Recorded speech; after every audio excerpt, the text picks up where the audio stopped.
इन गद्दार नेताओं जैसा अगर हमें नेता बनाना हो तो ईश्वर हमें उठा लेना, हमें नेता बनने की कदापि जरूरत नहीं साहब। आतंकवादी संसद में और विधानसभा में बैठे हैं, आतंकवादी संसद में बैठे हैं साहब। इनकी पेंशन नहीं है, लेकिन इन गधों की पेंशन है। 5 साल जो है तो पूरा लूटते हैं।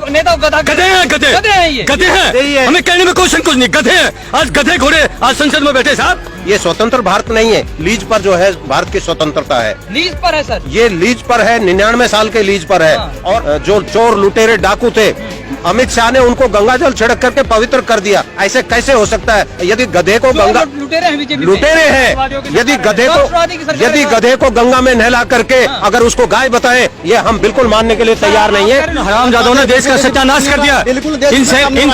इन सैनिकों को ये वर्दी पहन के राजनीति में नहीं आना पड़ता अगर ये ठीक चलते तो। 35 साल हम देश की सीमाओं पर गोलियां खाते रहे और इस देश के अंदर इस देश के गद्दार नेता कहीं देश को जाति धर्म में नफरतों की आग लगा के खड़ी कर दी। 1 साल पहले दिल्ली में दंगे होते हैं, आप दिल्ली में रहते हैं। 1 साल पहले दिल्ली में दंगे होते हैं, सैकड़ों हिंदू भाई मारे जाते हैं, सैकड़ों मुसलमान भाई मारे जाते हैं। चिंगारी नेताओं ने दिखाई और इस देश के अंदर चिंगारी नेता दिखाता, नेता एक भी नहीं मरता, आम पब्लिक बेचारी कट के मर जाती है। कैसे मुझे कहना पड़ता है, देश में नफरतों की बयार बह रही है। आज देश खंड खंड में मार दिया। इसे देश को बचाने के लिए आए हैं और मुझे यकीन है जिसकी रगों में सच्चा खून होगा, इस माटी से प्यार करता होगा, इस देश से प्यार करता होगा, वो जरूर सैनिक से प्यार करता। हमें दलालों के वोटों की जरूरत नहीं है और जिस प्रकार से भाईचारा खत्म हो रहा है, आज देश में चिंगारी लगेगी, देश में कत्लेआम हो जाएगा, कत्लेआम हो जाएगा। बिल्कुल, अगर ये देश के नेता करवाएंगे। देश मेरे जो एक ऐसे मुहायने पर है जहाँ पर देश में गृह युद्ध होने की बिल्कुल कगार पर। फिक्र नहीं मर जाने की, मिट जाने की, अन्याय नहीं होने देंगे और जब तक सांस सीने में आए मेरे प्यारे वतन तेरा शीश। सूबेदार मेजर लालचंद यादव, हरियाणा का रहने वाला हूँ और कलवाड़ी मेरा गाँव है और मेरा आर्मी नंबर फोन नंबर है 9992367860। सर आप पूर्व सैनिक हैं, जनता ब्रिगेड पार्टी आप बनाई है जी। और यहाँ पे जंतर मंतर पर आने की वजह क्या है और ये पार्टी बनाने की वजह, दोनों चीजों का जवाब आपको देना है। हाँ, जनता ब्रिगेड पार्टी का जो गठन हुआ है वो इसलिए हुआ है क्योंकि आज पूरे भारतवर्ष के अंदर राजनीति में एक प्रकार से भूचाल आया हुआ है। और भूचाल भी क्या, मैं तो ये कहता हूँ कि राजनीति का जो क्षेत्र है वो एकदम बारूद के ढेर पर बैठा हुआ है। क्योंकि लोगों ने तरह तरह की, ये जितने भी राजनीतिक हैं सभी ने एक दूसरे को तोड़ फोड़ करने के लिए एकल परिवार की स्थापना करके पूरे देश को खंडित करके रखा है और ना एक दूसरे के विचार मिलते हैं, ना ही और कुछ।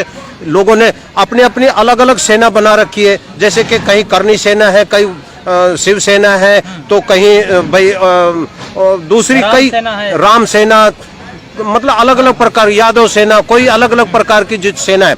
और एक सेना दूसरी सेना के गाली देती है, जैसे भीम आर्मी है, जैसे वो कहते हैं बोला ये हरामी है, ये वो है, इस प्रकार के मतलब कटु शब्द बोलते हैं जो चुभने लायक है। जनता ब्रिगेड पार्टी क्या सुधार लाना चाहती है? जनता ब्रिगेड पार्टी जो है पूरे देश के अंदर स्वच्छ अनुशासन लाना चाहती है कि स्वच्छ राजनीति हो, जिसमें ईमानदारी और वफादारी से काम करने वालों का चयन किया जाएगा। क्योंकि इस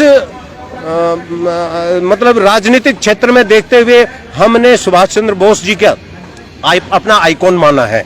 क्योंकि सुभाष चंद्र बोस की जो रीति और नीति थी, हम उनके ऊपर चलना चाहते हैं। क्योंकि सुभाष जी ने भी इस देश से बाहर जाकर के, क्योंकि उस समय भी राजनीति का गंदा माहौल था और सुभाष जी को एकदम अलग कर दिया। जबकि ये स्वतंत्र भारत नहीं है, लीज पर जो है भारत की स्वतंत्रता है। लीज पर है सर, ये लीज पर है, 99 साल के लीज पर है। और अभी तक देश को एक जैसे कि जनता पार्टी है, भारतीय जनता पार्टी है, अखंड भारतवर्ष बनाने का सपना दिखा रही थी। आजादी का 75वां वर्षगांठ मना रहे हैं अमृत महोत्सव के नाम से, अमृत महोत्सव के नाम से मनाया जा रहा है। लेकिन अखंड भारतवर्ष तो नहीं है, हर जगह तोड़ फोड़ की राजनीति चल रही है, किसी का पेट नहीं भर रहा है। अभी बीजेपी में देखिए क्या हो रहा है, इधर लोग इधर से उधर भाग रहे हैं। अब आम आदमी पार्टी है, उसमें बज रहा है, मोदी जी का डंका बज रहा है। हाँ जी, ये बात तो कहने की है। देखो, अच्छे आदमी का तो देखो बोलना ही पड़ेगा, क्योंकि अच्छे आदमी का वर्चस्व है तो अच्छा ही होता है। लेकिन उसके साथ साथ जो है मोदी जी के जो समर्थक है, उन्होंने क्या किया, राजनीति में जो चोर लुटेरे डाकू थे अमित शाह ने उनको गंगा जल छिड़क करके पवित्र कर दिया। ऐसे कैसे हो सकता है? यदि गधे को गंगा लुटेरे हैं बीजेपी लुटेरे हैं, यदि गधे को गंगा में नहला करके अगर उसको गाय बताए, ये हम बिल्कुल मानने के लिए तैयार नहीं है। लुटेरे हैं, ये कह रहे हैं ये लुटेरे हैं, ये लुटेरे हैं, इस प्रकार से लूट रहे हैं देश के अंदर। अभी आपके सामने देखो, वैसे भी क्या नाम जनता दुखी है। आज ये जंतर मंतर पर महंगाई से परेशान है। 100 से ऊपर जो पेट्रोल डीजल हो गया, ये थोड़ा सा गलत है। जबकि राष्ट्रहित में महंगाई आप बात कर रहे हैं, राष्ट्रहित में महंगाई है ये। राष्ट्र हित में महंगाई है, क्योंकि ये महंगाई एक जगह नहीं, पूरे राष्ट्र के अंदर। राष्ट्र को बचाना है, राष्ट्र को बचाना है, बिल्कुल ठीक कही आपने। लेकिन राष्ट्र को बचाने के लिए और बहुत सारे साधन है। राष्ट्र को बचाने के लिए एक केजरीवाल है जो दिल्ली सरकार चला रहा है, उसने जगह जगह पूरे देश के अंदर, दिल्ली के अंदर ठेके खोल दिए और ठेके से आमदनी करके उस दिल्ली का कोटा पूरा करना चाहता है। ये कौन सी राजनीति है? नशेड़ी बना रहे हैं क्या? ये नशेड़ी बना करके पूरे युवा भारत को कमजोर किया जा रहा है। हम उस कमजोर भारत नहीं देखना चाहते। हम नेताजी सुभाष चंद्र बोस, महर्षि दयानंद वाला भारत देखना चाहते हैं। हम इसको नशेड़ी नहीं होने देंगे। विश्व गुरु नहीं देखना चाहते। विश्व गुरु क्यों नहीं देखना चाहते?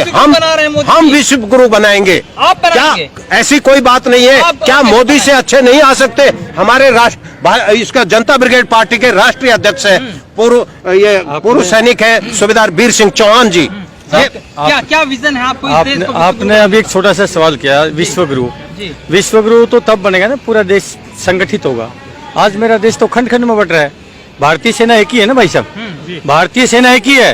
लेकिन दुर्भाग्य से मुझे कहना पड़ता है, इस देश में तरह तरह की सेनाएं बना दी हरामजादे नेताओं ने, अपने निजी स्वार्थ के कारण। हरामजादे नेताओं ने, हाँ हरामजादे नेताओं ने, बिल्कुल हरामजादे नेताओं ने, बिल्कुल साथियों इन हरामजादों ने देश का सत्यानाश कर दिया।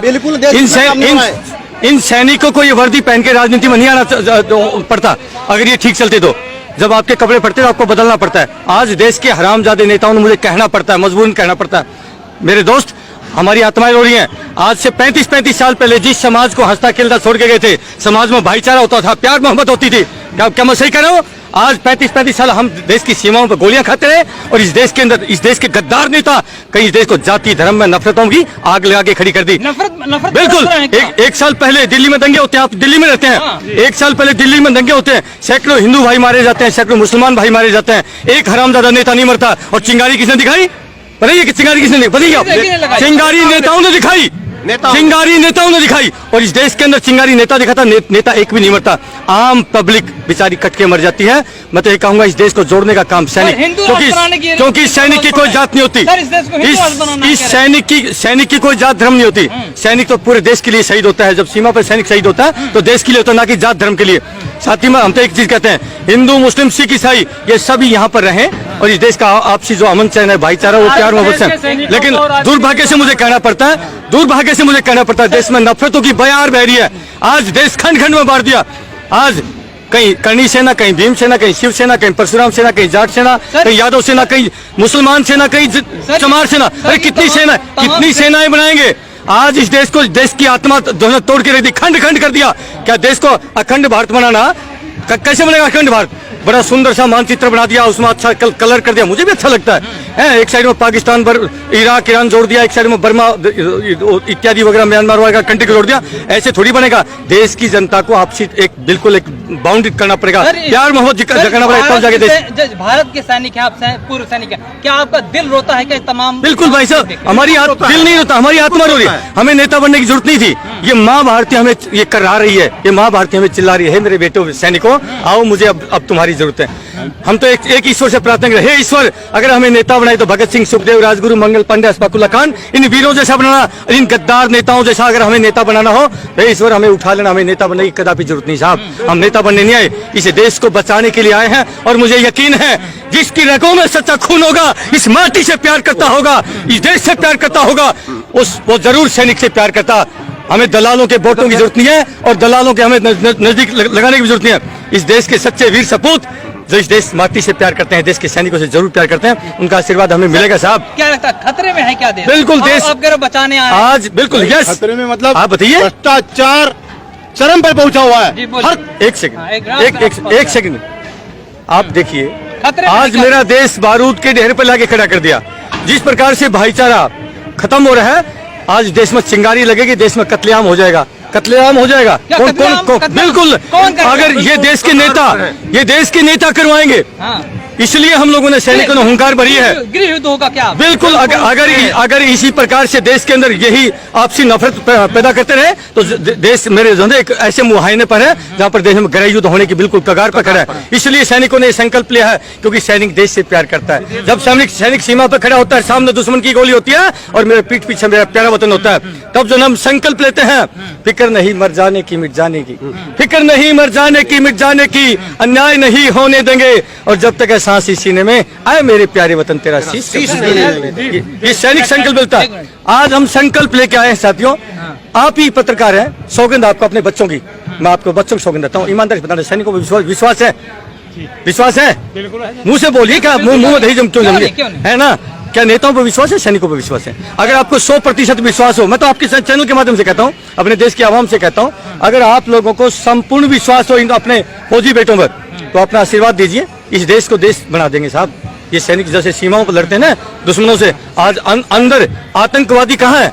आतंकवादी संसद में और विधानसभा में बैठे हैं, आतंकवादी संसद में बैठे हैं साहब। आज मेरे भाई ये पैरामिलिट्री फोर्सेस के भाई हैं, ये जा रहे, देखिए इनकी पेंशन नहीं है, इनकी पेंशन नहीं है, लेकिन इन गधों की पेंशन है। 5 साल जो है तो पूरा डूबते हैं। नेता गधे हैं, हमें कहने में क्वेश्चन कुछ नहीं, गधे हैं। आज गधे घोड़े आज संसद में बैठे साहब, औकात नहीं गद्दारों की, इनकी कोई औकात नहीं। हम ओपन चुनौती देते हैं साहब, हम ओपन चुनौती देते हैं। यहाँ पर दिल्ली में रहता हूँ साहब, बड़े दुर्भाग्य से मुझे कहना पड़ता है, बहुत ही मुझे लगा था कि क्रांतिकारी भगत सिंह जैसा कोई नेता आया केजरीवाल, और राजा हरिश्चंद्र जैसा ईमानदार नेता आया, लेकिन मैं कहता हूँ इतना गद्दार, इतना भ्रष्टाचारी, इससे बड़ा कोई भ्रष्टाचारी कोई नेता ना तो पैदा हुआ ना कोई पैदा हुआ ब्रह्मांड में। केजरीवाल से बड़ा कोई नेता गद्दार नहीं है। देश को बदलने आए। अरे साहब, आज देश वेनेजुएला बना देगा ये। आज कांग्रेस की, आज श्रीलंका की हालत देखिए, श्रीलंका की हालत देखिए, वेनेजुएला कंट्री था, ऐसे ही वहाँ पर ऐसे ही फ्री की वहाँ पर रबड़ी बांटी थी, वहाँ के नेताओं ने फ्री की रबड़ी बांटी थी। आज वेनेजुएला में अपने बच्चों को बेच करके पेट नहीं भर रहा। आज ये हालत है। केजरीवाल अपने पिता की जागीर बेच के लेकर आया, केजरीवाल अपने पिता की जागीर बेच के लेकर आएगा कहीं से फ्री का। अरे जनता के टैक्स का पैसा, गाड़ी खून की कमाई है, सुविधा दे रहे हैं हम।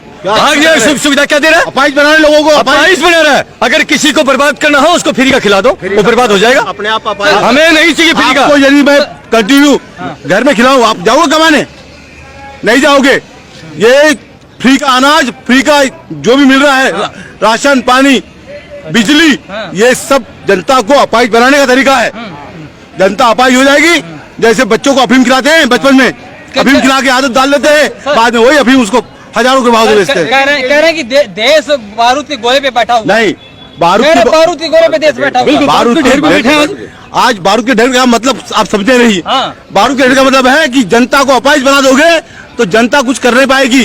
क्या करेगी? युवा आज की पीढ़ी अपाइज हो गई है, सब नशे में घूम रही है, दारू के ढेर खोल दिए हजारों। क्या मतलब है? बारूद का ढेर इन द सेंस ये है कि जो आपसी भाईचारा था वो समाप्त हो गया। आज कब देश में दंगे हो जाए, कब आपसी जो है कोलैप्स हो जाए, इसलिए बिल्कुल सकता है। जिस प्रकार से नेताओं की मानसिकता, नेताओं ने देश को आपसी खंड खंड कर दिया, तो शायद मुझे तो लगता है कि देश में कभी भी जाति में, धर्म में जो है दंगे हो सकते हैं। ये नेता जिस प्रकार से नफरतों की आग झोंक रहे हैं देश के अंदर। देश की रक्षा के लिए आप बॉर्डरों पे गए थे, देश में अब आर्मी भर्ती के लिए युवा सब सड़कों पे आते हैं, उनमें लाठीचार्ज होता है, कैसा लगता है? बहुत दुर्भाग्य की बात है ये। अरे भाई, अगर आप युवाओं को नौकरी नहीं दे सकते तो कुछ उनको ऐसा फाइनेंस करे, मतलब गवर्नमेंट लोन दे ताकि वो अपना पर्सनल कोई अपना बिजनेस व्यापार खोले, लेकिन उसमें भी नहीं है। सिर्फ बोलते हैं, लेकिन युवाओं को कोई नौकरी नहीं है, सिर्फ पकोड़े तलने के लिए जो है युवा। आज के युवा है वो बचपन से एक सपना देखते हैं कि मैं फौजी बनूंगा, बचपन से प्रैक्टिस करते हैं। पिछले 2 साल से युवाओं की जो है वो फिजिकल हो चुका है। 3 साल से भर्तियां बंद है, बड़े दुर्भाग्य से। उन बच्चों के मैं एक ही चीज कहूंगा, अगर सरकार वाकई थोड़ी सी भी उसमें संवेदना है, उन बच्चों को जो 3 साल आप लोगों ने ये टेस्ट नहीं लिया कोरोना का बहाना लेकर के, उनकी डेट ओवरेज हो चुकी है, उनका सपना था सीमाओं की रक्षा करना, उनको कम से कम 3 साल का वक्त जो है छूट देनी चाहिए।